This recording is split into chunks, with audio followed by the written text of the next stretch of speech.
रोज अब खुलकर शराब पी सकती है, वह सिगरेट भी पी सकती है। यह साधारण लेकिन जोशीली रात उसके दिल में बस जाएगी। उसके बॉडीगार्ड ने उसकी हर हरकत पर नजर रखी। अगली सुबह टार ने नाश्ते की मेज पर रोज को खूब फटकारा, चिल्लाकर चेतावनी दी कि वह फिर ऐसा न करे। अपमानित और थकी हुई रोज अब पूरी तरह से टूट चुकी थी, लेकिन उसकी स्वार्थी मां को समय की चिंता थी। उसने रोज को सख्त चेतावनी दी। रोज को स्थिति समझनी चाहिए। नाश्ते के बाद नौका समारोह था। कप्तान को हिमखंड की चेतावनी मिली, फिर भी वह शांत था। उसने हिमखंड क्षेत्र को नकारा। उसने कहा कि टाइटैनिक जल्दी पहुंचेगा। व्हाइट स्टार ने पूरी गति का आदेश दिया था। कप्तान वहां नहीं था।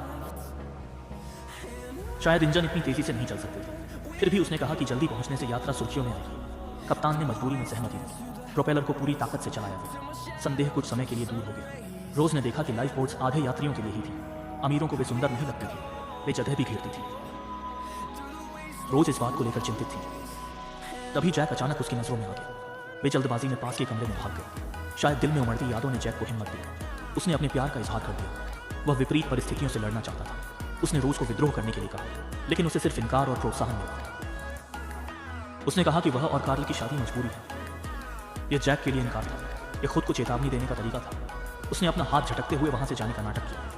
रोज फिर से कठपुतली की तरह व्यवहार करने लगी। पास की एक छोटी लड़की ने उसका ध्यान आकर्षित किया। उस लड़की का अनुशासन उसे अपने बचपन की याद दिलाई।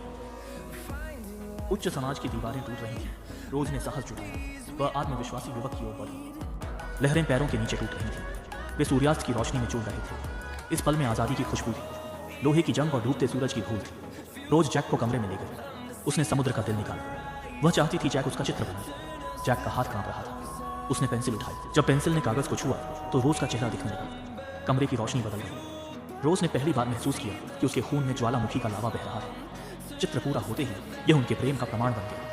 तभी गार्ड के कदमों की आवाज आई। दोनों तेजी से भागे। गार्ड ने उनका पीछा किया, लेकिन वे लिफ्ट में सवार हो गए। वे लिफ्ट से उतरकर सबसे नीचे के गोदाम तक भागे। वहां अंधेरा और नमी थी, लेकिन कोई नहीं था। उन्होंने बंधनों को तोड़कर प्रेम में खो गए। इस खुशी के पल में जहाज हिमखंडों के क्षेत्र में आ चुका था। कप्तान समुद्र की शांति की प्रशंसा कर रहे थे। चौकी पर दूरबीन नहीं थी। जब सभी बेफिक्र थे, केवल नौसेना अधिकारी चिंतित थे। उसी समय पार्टी खत्म हुई। कार्ल ने चित्र देखा। वह गुस्से से आग बबूला हो गया। उसने तुरंत जहाज की तलाशी का आदेश दिया।